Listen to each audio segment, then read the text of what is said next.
Hello, Garland Nixon here. Let's talk about the tactical, strategical, and philosophical connections between the two proxy conflicts. And yes, they are both proxy conflicts, Israel and Ukraine. Let's talk.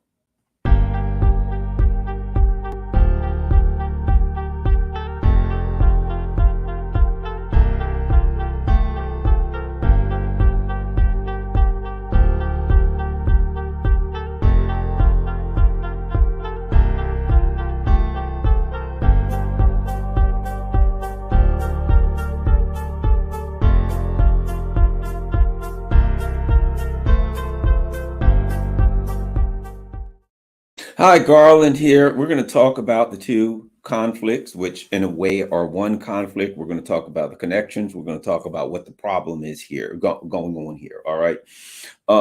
So we've got Israel. We have Ukraine. We've got two commonalities, a few obvious commonalities that I'll mention. The first of which being both of them are completely now at this point totally and completely dependent upon the United States for economic support.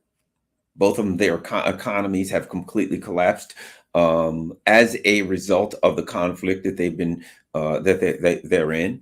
Both of them don't have an ability to produce the material that they need for their war effort.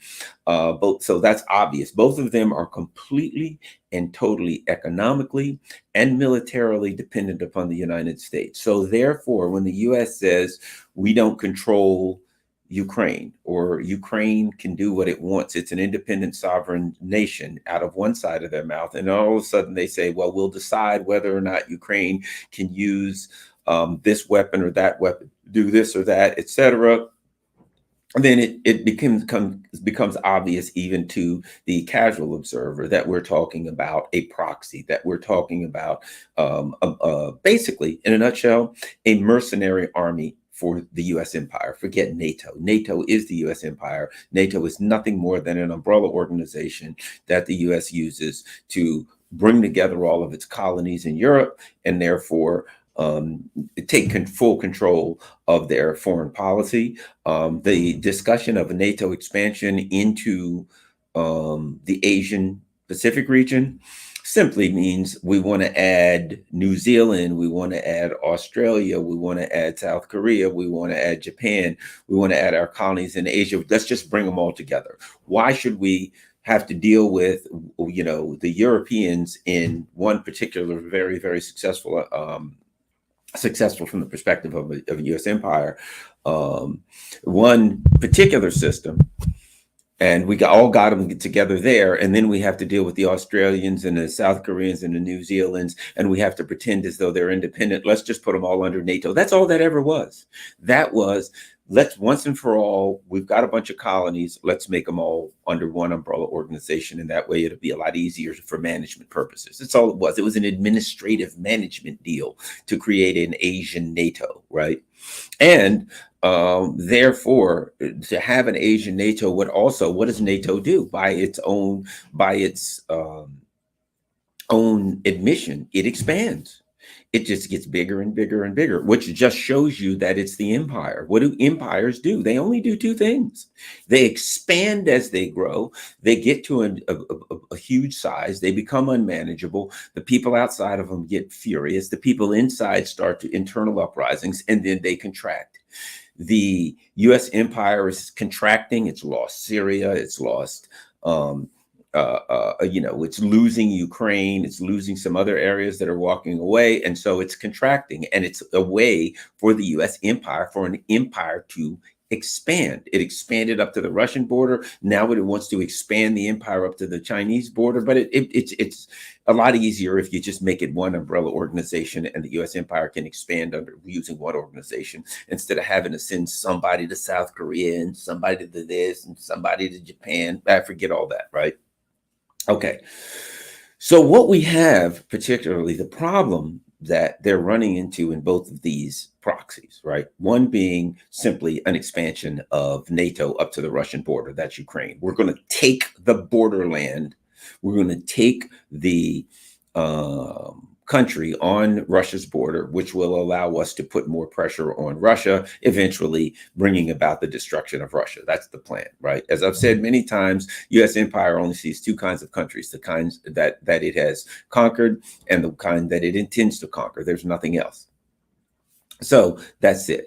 Clearly, to me and to many others, such as Alexander Haig, and Joe Biden, the Israeli project, the Zionist project, is nothing but a U.S. imperial military outpost in a region of the world where there's lots of precious oil. The lifeblood of international industry, worldwide industry at this point is oil, which again lets us know this crap that Biden has about going to green stuff and getting off the oil, away from oil, that's garbage, because that's a very important resource that the U.S. uses to control other countries is oil. There's no accident that Iran and Venezuela, the fourth largest oil reserves and the first largest oil reserves, are under extreme U.S. sanctions because the U.S. can't control their oil. So since the U.S. controls oil, uses oil as a method of control and domination, certainly they don't want to end that particular, get rid of oil, because that would, the most important thing to an empire is control and domination.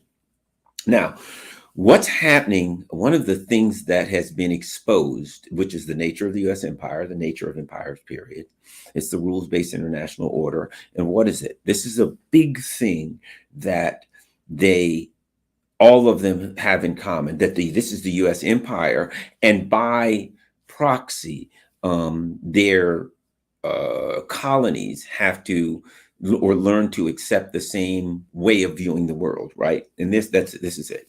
An inability to understand or accept that they're part of an international community. That's it in a nutshell, right? If you think about what the U.S. is doing, if you think about the narratives that it creates, go to Ukraine, look at Israel, and what do you see? There is a refusal to view themselves as part of an international community. What happens with Zelensky when he goes around the world? He goes to Europe and he chastises the Europeans. How come you're not giving me more? We need more. You're not doing enough for me. You're a Putin puppet. Anyone around the world who doesn't do what they want or give them what they want, they get chastised as whatever name you call them. If it's Ukraine, they're a Putin puppet.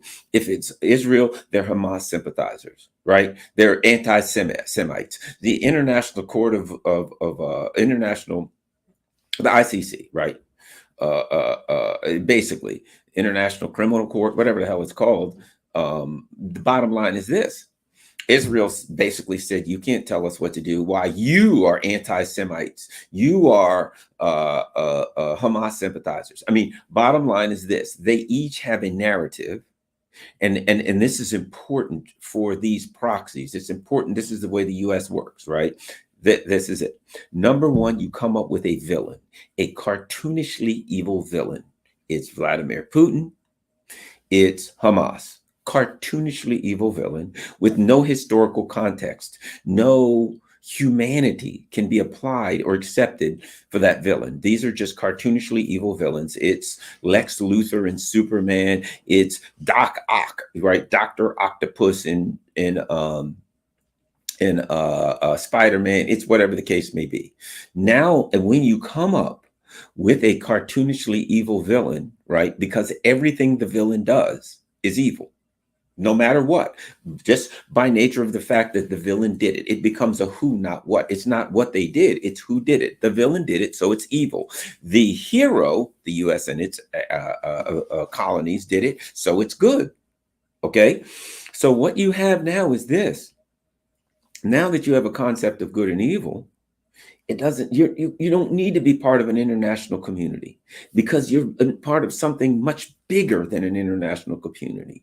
You're part of a Manichaean community, right? Which is universal. Manichaean being, right? The Manichaeans were basically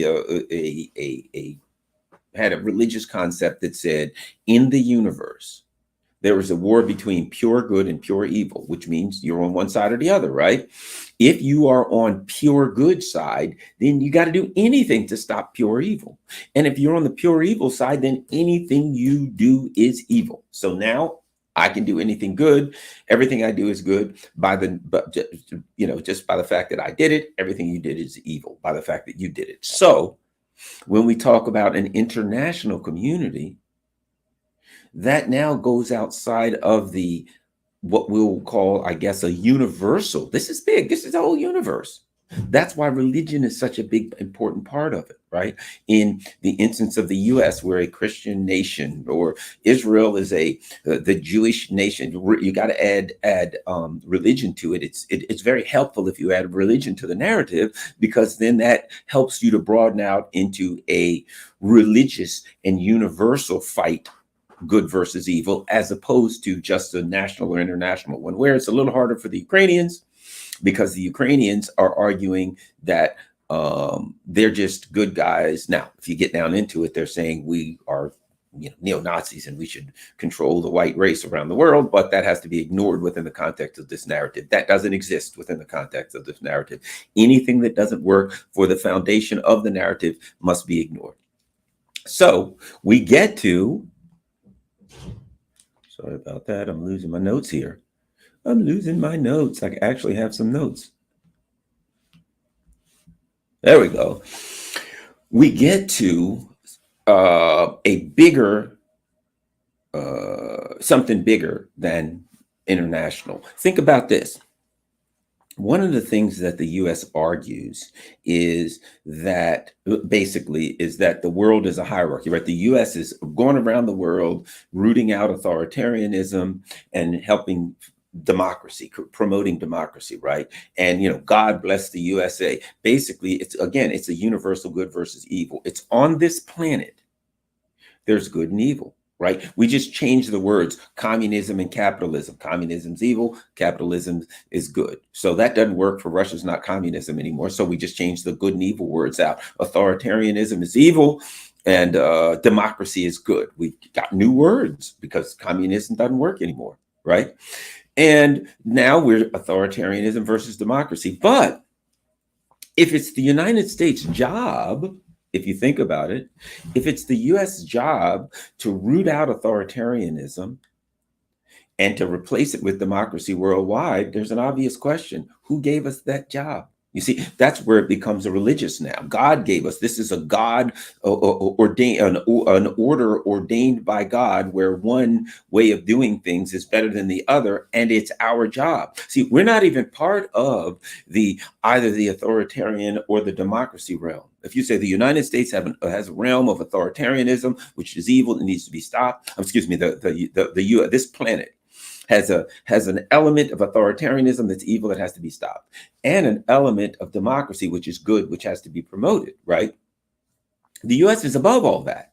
The US is the one that manages that system, that looks at that system and says, God wants democracy, not authoritarianism, where there's an obvious contradiction there, because if God wants it, he can do it.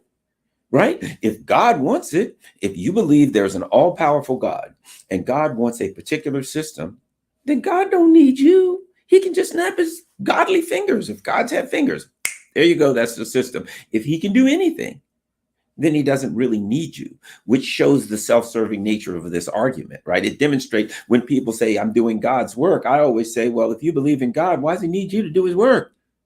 You're doing your work, and you're saying I'm doing it for God. If you believe in this infallible, all-powerful creature, this infallible, all-powerful creature probably don't need no help. It's like, hey, give money to my church so we can give it to God. There's a joke about three preachers when you're talking about God, right? And there was like I think it was three of them. It was a Catholic priest, and they started off and he said, when you Sunday, when you get your on Sundays, when you get your all of the donations, how do you decide what you keep and what goes to God?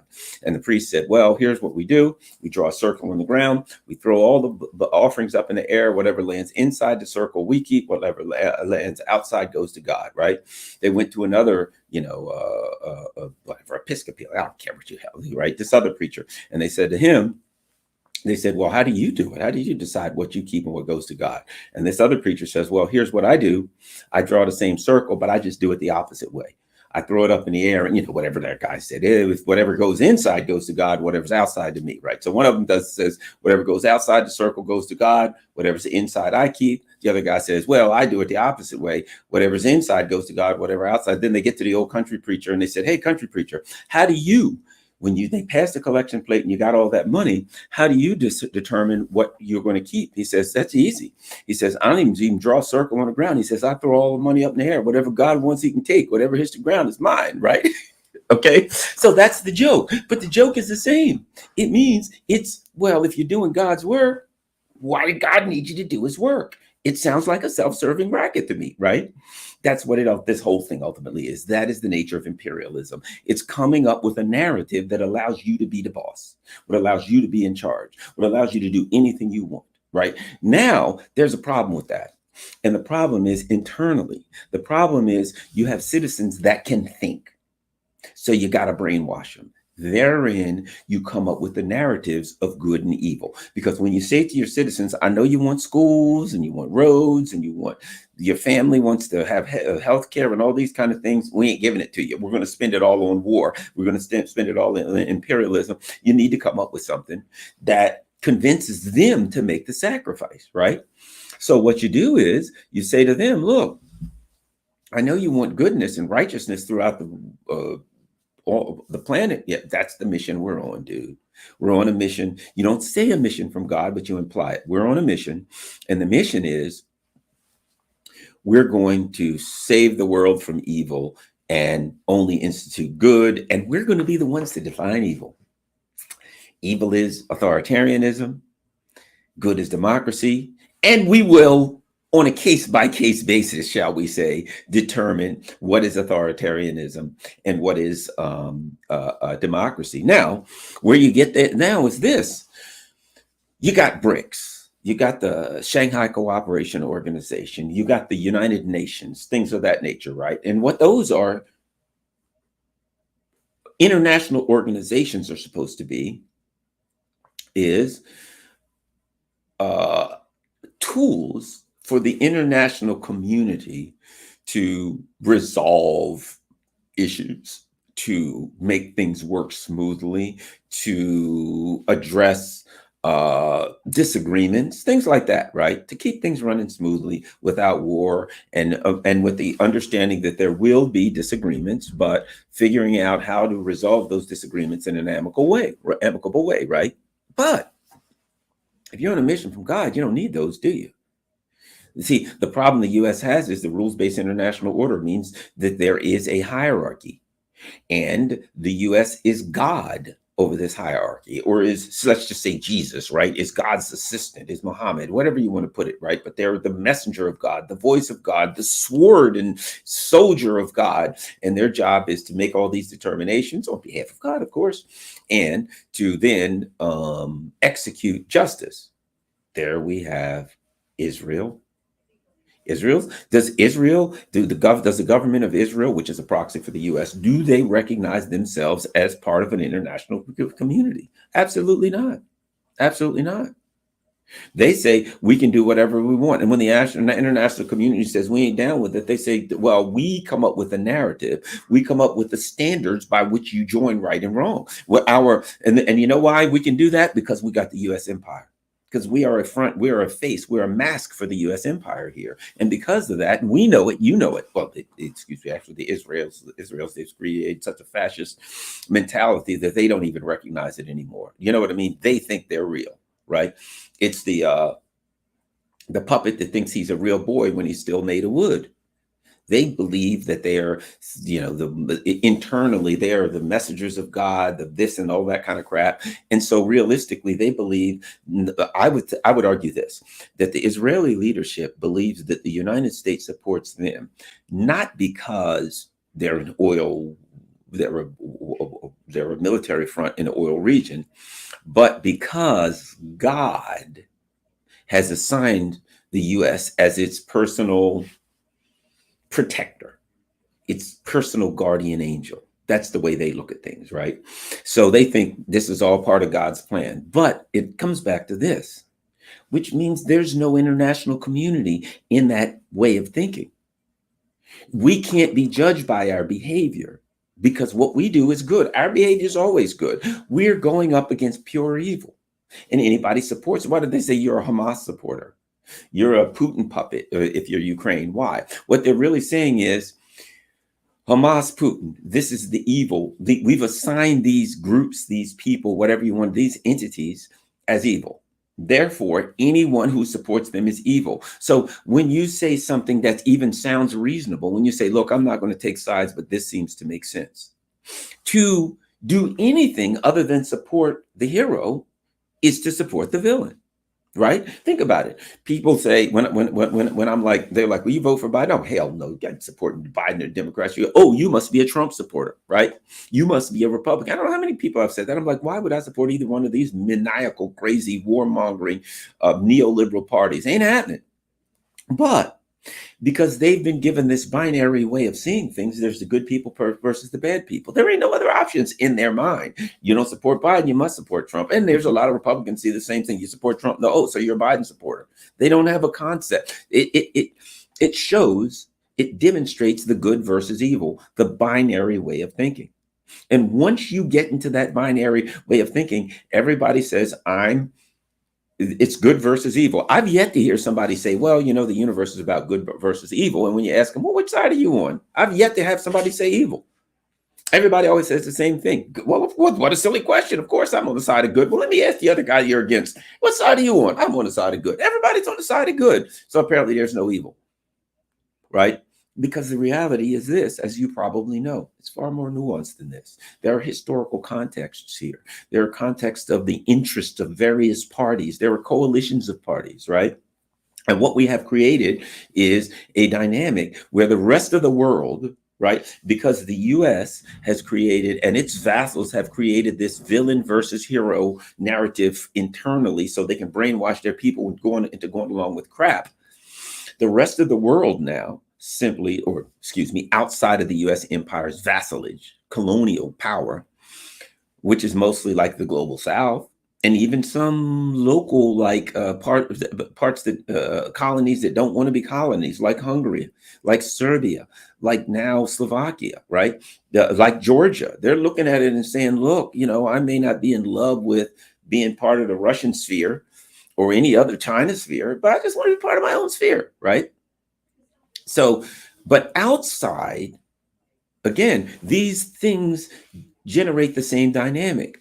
Outside of these two twin conflicts, if you're a country in Africa, wherever, right, you've got to look at it and you must consider your own, even China, you must consider your own interests. You recognize that it doesn't benefit you to be part of a good versus evil narrative. That what you you need something that works for you and your people. Your people got to eat, right? Your people got to have jobs, got to survive. You want to improve economically. You want to improve your status in the world, whatever country you're in, Ghana, Namibia, Bolivia, Venezuela, whatever, right? And you're looking at a system that hasn't worked for you. And as Malcolm X always said about the slaves, right? What did the field slaves say? They were living a torturous life. Any place is better than here.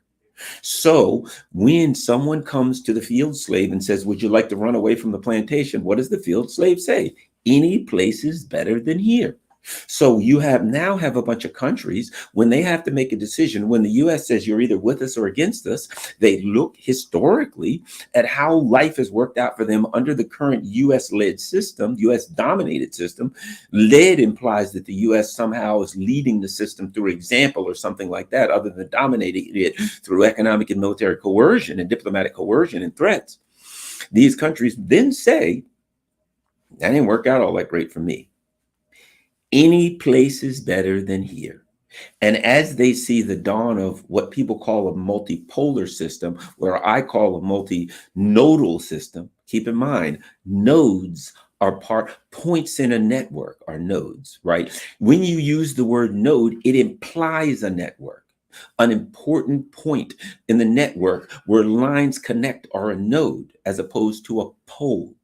I argue that there's a multinodal world that is starting to build as opposed to a multipolar world. And that if even if that you could make an argument based on economics and based on importance to this network, whether or not that it becomes a philosophical discussion whether Russia or China and Iran are poles or nodes. But based on what they say, they argue that they're nodes because they're saying everybody's going to act on mutual benefits, right? It so happens China has the economic wherewithal to help protect the system and secure the system. Russia has both a commodity based and the military wherewithal to help protect the system and to help to grow the system, etc. But they're still nodes based, rhetorically speaking. We'll see how that turns out. But the rhetoric now is that it's a mutually beneficial nodal system. Okay.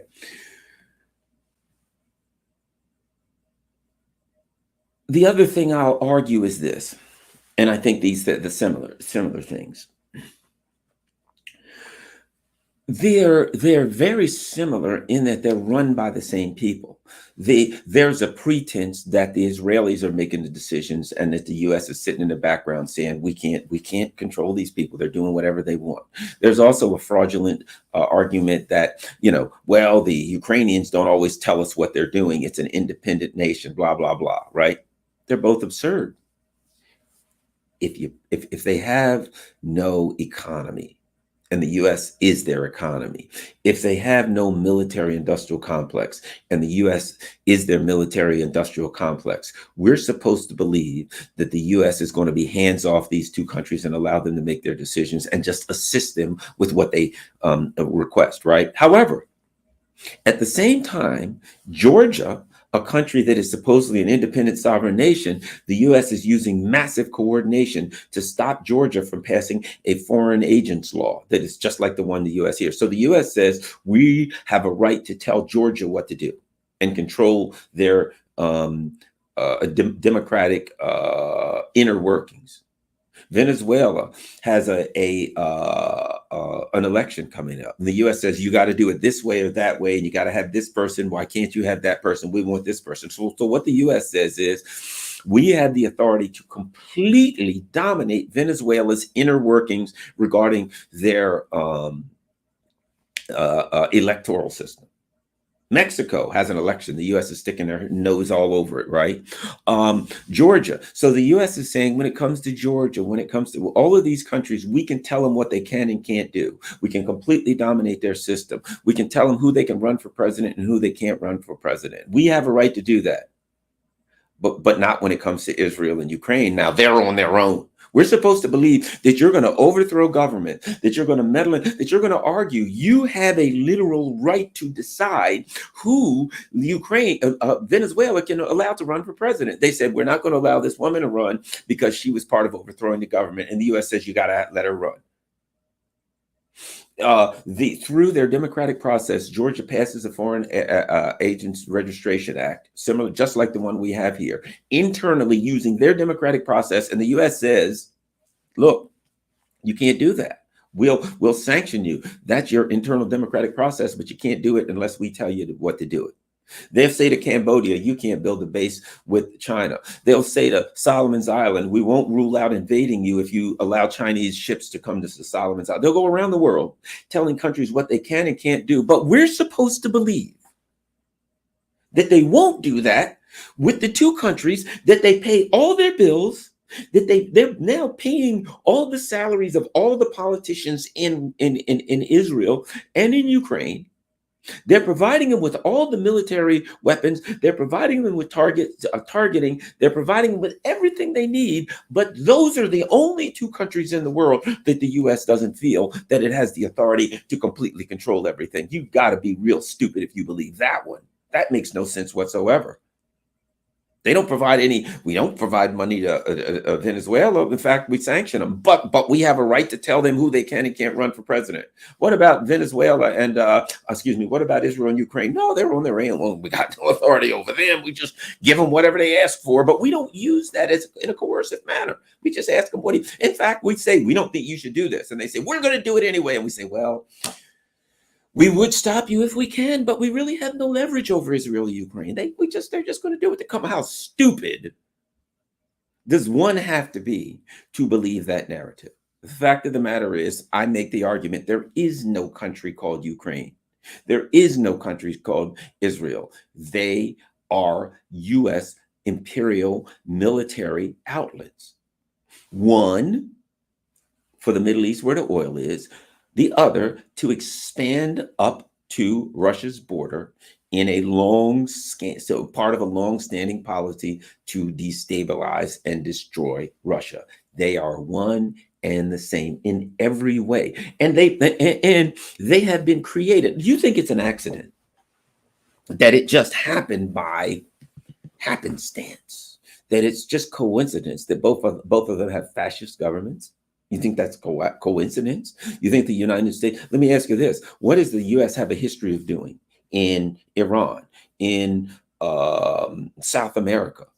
I could go on and on and on. In Indonesia, overthrowing governments and installing and ensuring that they have fascist leaders and fascist governments. Our history is overthrow a duly elected government or whatever and install fascists, right? So let's see. These two countries that we completely control have fascist leaderships and fascist narratives to their governmental policy. That ain't an accident. That's what we do. That's what we created. Why did we create that? Because we are God in our narrative, and God creates his children in his own image. That's it. The same way the U.S. has to try to convince the people of America, the poor dupes of America, that this is a democracy, and it ain't. It's clearly this is a very fascist country. Has always been fascist country. I'll put it like this: there's always been a strong fascist element in this country that has been able to dominate the foreign policy and dominate the policies of this country. But I would argue that there has been an element that isn't fascist that's pushed back, and there has been a battle. But for the most part, the fascist one, let's face it, they had slavery. Can a country have slavery and not be fascist in this day and age? Come on. Yes, we're not a fascist country, but we got slaves that must be beaten and raped and worked to death. It was an apartheid country. All we talk about South of Africa. The U.S. was an apartheid country for years.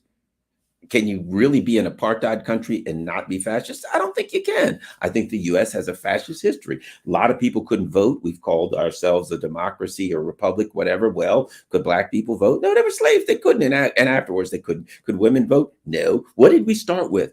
Only white landowning male, basically the ruling elite were the only ones that could vote. We were created like that so that the ruling elite made all the decisions. 2016. A lot of Democrats woke up when they realized that the ruling elite said, you know what, we want Hillary to run and anybody else will be crushed. Anybody else will be destroyed by the system. And you're seeing that right now. Trump, they don't want Trump to win. They're charged him with everything but Montreal and high seas. And that's probably coming next, right? So what we're looking at is a country who created a couple of fascist states in its own image, and now it's playing them, and now it's saying, okay, you're out there. And let me ask you this: they're saying we got to support Israel and we've got to support Ukraine. Let me ask you this: if somebody says, I'm going to support Garland, what are you going to do? Well, he's got an alcohol problem. I'm going to give him lots of alcohol and heroin and cocaine because he loves alcohol and heroin and cocaine. I'm going to give him lots of that. He likes gambling. I'm going to take him to the casino so he can gamble all of his money away. All of the things that will be extremely destructive to Garland, I'm going to support him. Oh, he loves prostitutes. I'm going to take him to a house of ill repute. He loves everything that Garland loves that will destroy him. I'm going to take him there and assist him in getting that. And that's how we support him. We're supporting, look at Ukraine. The people are being wiped out. It is a mercenary army for NATO. Their job is to die for NATO, and they are good at their job right now. Not by their own, not by the hands of the working class, but they have been primed for years to hate Russia and to see them as lessers, primed through U.S. Propaganda and various machinations. Once they got them to the point where they hated Russia, then they're like, okay, let's attack Russia. And they're like, yeah, good idea. Really? Russia's 26 times bigger than you, 26 and a half times to be precise. But they primed the hate. And once they got you worked up into a lather and a frenzy to the point where you were willing to attack your gigantic neighbor, they threw you at them and let you get mangled and torn to shreds. Supporting Ukraine, indeed. How's it working out? Right? I may use this metaphor before. Some guy gets a new girlfriend or some girl gets a new boyfriend, whatever the case may be, right? I'm old. I don't have but two genders. You may have more, but God bless you if you do. 6 months later, you look and you say, how's things working out? How's things working out with old Garland and his new girlfriend, right? How's things working out for old Betty and her new boyfriend, right? How are things working out? You look at their lives, they've lost their job, they're an alcoholic, they've been in jail, arrested over and over. This relationship didn't benefit them, didn't improve their lives, and ain't a good relationship for them. How's things looking out for old Betty? Well, she's got a black eye because he's abusing her. He's stolen all the money out of her bank. He's threatened her family, blah, blah, blah. Well, she's not better off of that relationship, is she? If that was your sister, you'd say, drop him or I'm going to have to kill him, right? With my sister, that's probably what I'd say. I'm a nice guy, but you beat up my sister, things ain't going to work out well for you. And there's probably a lot of people think the same thing. But at any rate, enough of that. What we're talking about is the reality that one of the ways to judge a relationship is how it works out for people in the long run. Israel. Oh, we're supporting Israel. Ukraine. We're supporting Ukraine. They're both being torn to shreds. They're both the same. They are both. I'll put it to you like this. You watch Star Trek, right? And the Romulans are shooting at them. And what do they say? Mr. Spock, how's the force field? The force field is down 40%, Captain. Okay, let's keep going. We got 60% of the force field left. Why? The force field job is to be destroyed to protect the hull of the ship, right? The force field is supposed to be destroyed to protect the integrity of the hull of the ship so the people inside the ship are protected. That's what the force field's job is, right? Ukraine and Israel doing their job. And Europe too, might I add. The U.S. empire sees that it's getting weaker, sees that other people are getting stronger, is frightened that the people that are getting stronger will want revenge or to take us out or to treat us like we treated them, right? And so we got to put up a force field. That's called Europe. That's called Israel. That's called Ukraine. We got to put them up. And we have to use them to protect ourselves. That's what they're doing. They're going to get battered to hell, but they're getting battered to hell to protect us. When Israel, after many, many years of mistreating the Palestinians, a number of Palestinian groups, they say Hamas, but there's like, 16 groups or something or whatever. And there's the whole resistance, and both in the Sunni and Shiite world, maybe not as much in the Sunni leadership world, but definitely in the Sunni man on the street world and somewhat in the leadership world. They're doing some things that are commendable, not as much as we would like, but some things that are commendable. And Israel is out there, throwing spitballs at everybody, actually throwing bombs at everybody, right? The U.S. is trying to support them, trying to keep them going, trying to hold this thing up as their house of cards in the Middle East collapses.